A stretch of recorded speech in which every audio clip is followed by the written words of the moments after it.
Well, good morning. Welcome back to the Broadcast Retirement Network. I'm Jeff Snyder. This is BRN Sunday for Sunday, October 8th, 2023. We've got another great show for you this week. We've got the Legal Eagles, David Levine, Kevin Walsh with Groom Law Group, and then Oliver Rennick of the Schwab Network pops by. We're going to be breaking down all the news and events for the week, so sit back, relax, enjoy this episode of BRN Sunday.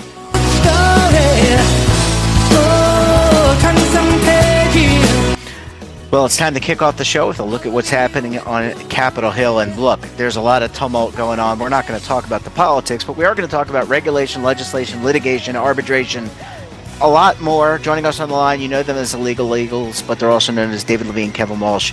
Both are principals with Groom Law Group. That is an employee benefits law firm based in Washington, D.C. Gentlemen, always great to talk to you. Thanks so much for stopping by the program this morning. Jeff, it's always good to be on the show. You know, as football season gets into full swing and the action in DC heats up, it's always exciting to talk to you and your listeners. Yeah, it's always interesting to see who gets sacked. All right, David, I want to come to you because I think there's an advisory opinion out. I think you and Kevin wanted to both talk about it. So why don't you take us down? Tell us a little bit about it. Thank you, Jeff. I'm happy to fill this blank space tying into our NFL and Taylor Swift theme this week. Yeah. So, sorry, I couldn't resist, Jeff. The Department of Labor, there's many different ways of getting, I'll say, information, guidance, however you want to define it. There's the terms can be terms of art, but the basic concept is you can go ask the Department of Labor, anybody can do this, to say there's an area of a law we would like some interpretation from. The Department of Labor does not have to give an interpretation, but sometimes they do. These are often called advisory opinions. Advisory opinions are, or sometimes referred to as AOs, are something that used to be extremely common. They're less common than they used to be, but the Department of Labor does still do them. As everybody knows, as the listeners, we've talked about the ups and downs, twists and turns of, I'll call it social aspects of the retirement place. Diversity, equity, and inclusion, environmental, social, and governance factors, all those different items. So what's news this weekend is the Department of Labor has issued a new advisory opinion relating to, in essence, a sort of DE&I, almost like ESG type of concept of if a company has a program where the financial institution here, it effectively covers the cost of investment managers out of corporate assets. Can the plan fiduciaries still take into account the managers that would be subsidized effectively by the company instead of paid out of the plan? And it's a very interesting advisory opinion because we have all this various litigation, as we know, over ESG. DE&I has been the subject of extensive litigation. You're seeing a whole movement after some more recent Supreme Court decisions where there's been challenges, for example, to law firm DE&I programs. And this advisory opinion, consistent with, I think, the Biden administration's prior position, says, yes, as long as fiduciaries still act with their core fiduciary duties, they recognize that each decision the DOL recognizes in this advisory opinion that each decision is very factual, and they don't at the DOL say, yes, picking a manager where the company may cover some of their fees is automatically prudent. They don't say that or violates the prohibited transaction rules. But the advisory opinion supports that, yes, you could use these managers. And I think it just highlights that the Biden administration DOL continues to move down the path, which they've been starting on, where they're saying, yes, you can take into account extrinsic factors that benefit a plan, as long as you keep your core, I'll say, best interests of the participants and beneficiaries in their financial returns. It's very interesting because if you pivot into the ESG world, in the ESG world, people say things yo-yo heavily between the Democratic and Republican administrations. We've debated that before, but there are some out there who say that and we had this in a recent decision down in Texas that say where a court actually said, look, yes, there's differences between Democratic and Republican administration, but the fundamental principle of your duties towards participants and beneficiaries and protecting their assets and returns has remained consistent in guidance, and that's why they upheld the Biden administration ESG guidance. So this just kind of follows on that type of concept where they anchor to your core duties, but say ancillary duties, as long as they don't take from the core duties, can be okay. What's the takeaway? The final takeaway on this, plan sponsors, it highlights again your underlying duties as a plan fiduciary, that about who your duties should be, your primary duties, but recognizing that other things can be circulating around and be positive. I've tried to be very neutral. I'm trying not to be political here, but that's an example. Mr. Walsh, anything you'd like to add today? I mean, I think it's a very interesting advisory opinion, and folks are going to want to take a really close look at it. To me, the thing that I'm most interested in is where the department talks about financial factors, because, financial factors have been a hot spot in terms of, ESG investing generally, where plan fiduciaries are generally told to take into account things that are expected to have an economic impact on the, risk and return of an investment. And it looks like here, while we still have to take a closer look, that if a third party is willing to pay the fee, that in some cases that might be a financial factor, and that could be a very interesting development. Yeah, I agree with you, Kevin. Yeah, gentlemen, I mean, historically, are there a lot of advisory opinions? Like I said, I just want to take step back and this is all very interesting. But how often is this form of guidance done? Not that often at this point. Sorry, Kevin, go ahead. It comes in waves. Recently, the most recent advisory opinion I believe was issued to Groom in 2020. And before that, I think it had been a couple of years before there'd been an advisory opinion. If you go back to the early 2010s and before that, there were a handful of advisory opinions issued every year. But in recent years, it's been a much slower process. And Jeff, go ahead, Jeff. Dave. Can I have one more note I was going to add in. What's interesting about this is there's a second piece that relates to the IRS in this situation. There is a long history of IRS authority about where an employer pays expenses. Is it a deemed contribution? Is it not? I haven't thought that through here, but that's a whole second layer on this, because even when someone pays outside, regardless of the circumstances here, that sometimes comes up is that an additional contribution to the plan, or is it deemed not to be? So there's all these different nuances to keep in mind. Yeah. Well, gentlemen, I mean, I think it's just Kevin, did you want to add one more thing? I did not. I think we've beaten this one to death. We've talked about most of the key issues here. It's a brand new piece of guidance, and I think it's exciting seeing the law develop. Yeah, absolutely. Well, gentlemen, we're going to leave it there. Thanks so much for stopping by. Look, I continue to learn from you, gentlemen. I think the audience does as well. We look forward to having you back on the program again very soon. Thank you. Thanks for bringing us on, Jeff, and thank you, listeners.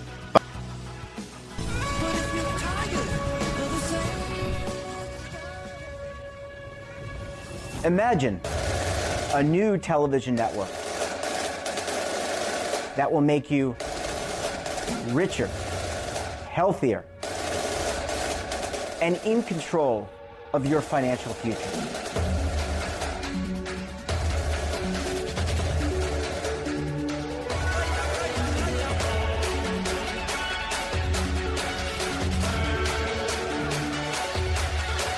This network is for the policewoman in Nashville, Tennessee, the baker in Dubuque, Iowa, the teacher in Lexington, Kentucky.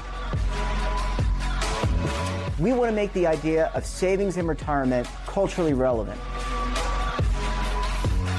But what do you see as a defining issue of the midterms? Especially for the smaller businesses. I mean, they are the lifeblood of the American economy.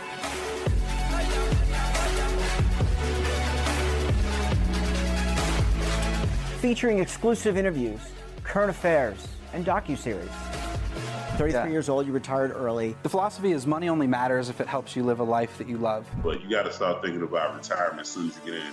The Broadcast Retirement Network will drive very high engagement with premium partnerships.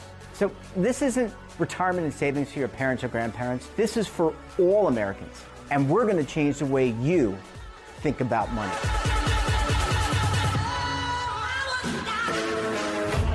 Welcome to the next frontier of retirement and savings. This is BRN, the Broadcast Retirement Network.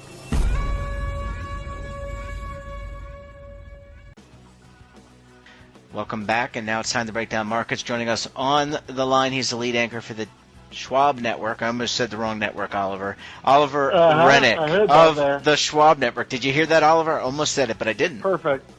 How are you? Doing well, sir. Yeah.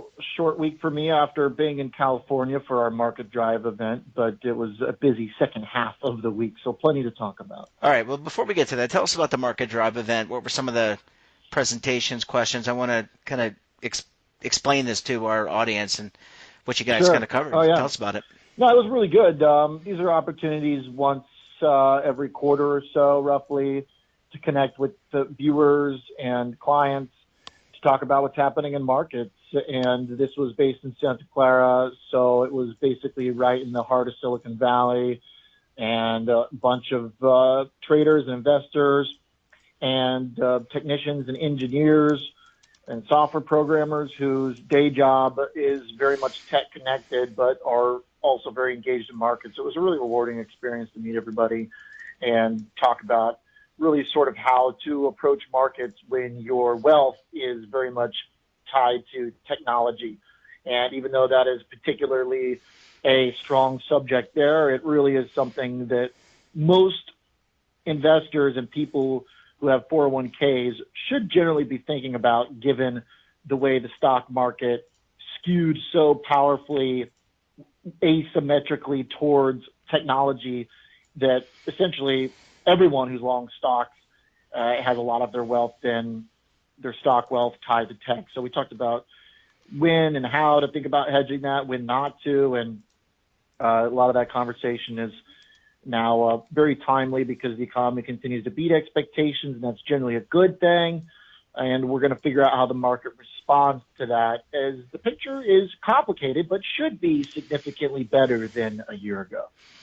Yeah, well, I'm a firm believer in getting out there and talking to real people, and I know you believe that too, because you're always. When I say real people, everyone's a real person, but people, just average, regular people who are just going about their lives, but have a vested interest in improving their overall financial security and independence, and that's what we're about on the network. I know that's what you guys talk 100%. About all the time on the Schwab Network. All right, Oliver, I want to dig into this jobs report because it has created a lot of tumult, or had the expectations versus the reality. Why don't you break it down for us? So first, the numbers, which were downright shocking, especially including a revision to the last figure of 40,000. So that puts us at now 2 months in a row of over 200,000 non-farm payrolls added.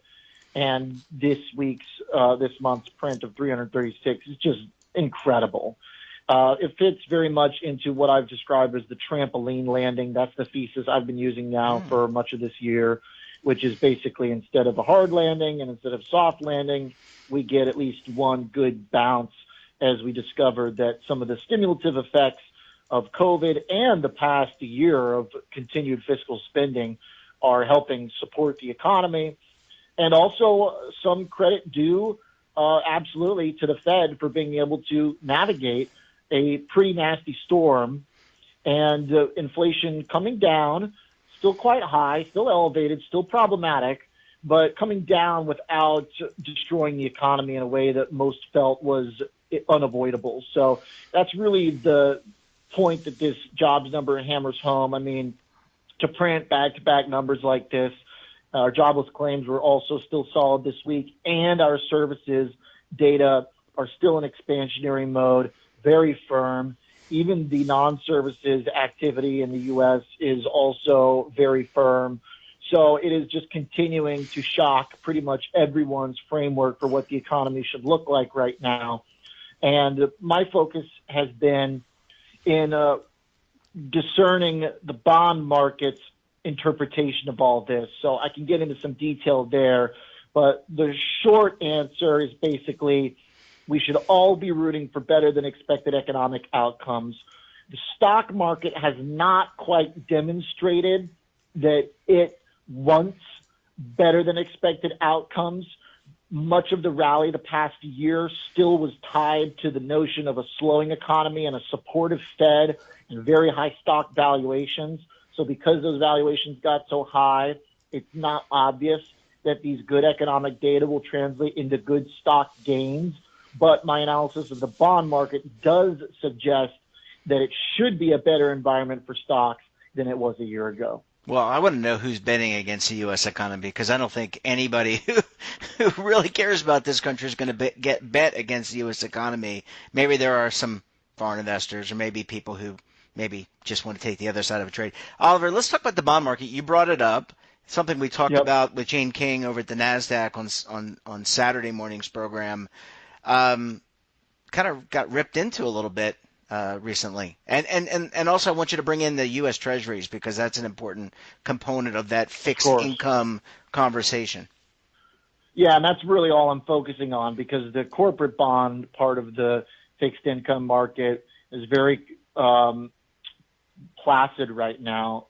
It is just calm, shows no sign of recessionary risk, and very calm. So if we focus on treasuries, that's where, of course, the action is.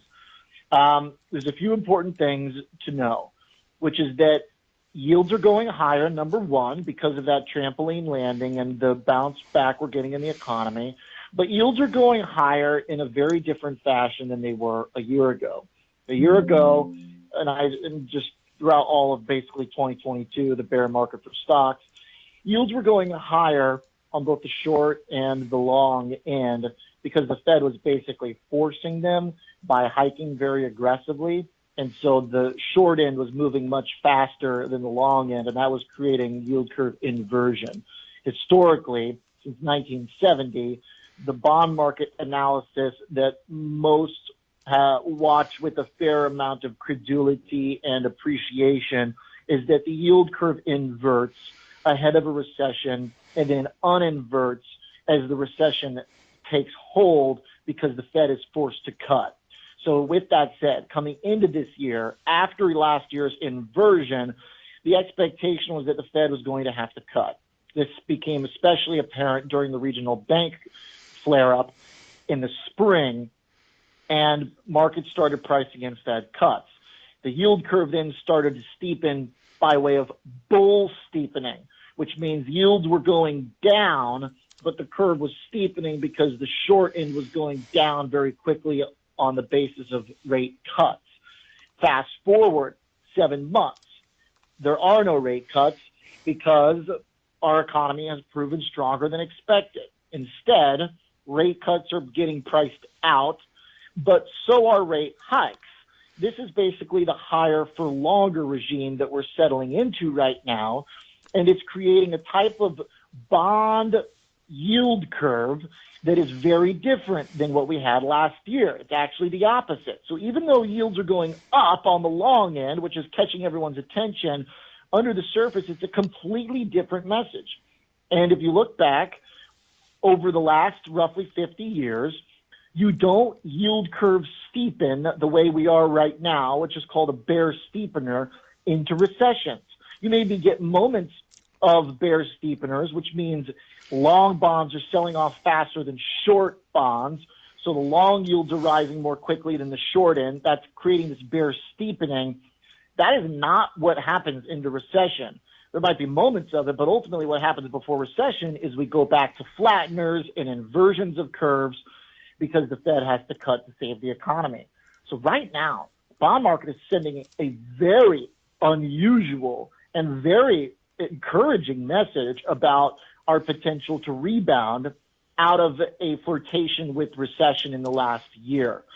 So what that means for stocks is still to be determined, but in theory, it should be a better environment for stocks than it was last year, but I'm still not convinced it should be a great one because yields going higher in general should eat away at the most expensive valuations out there.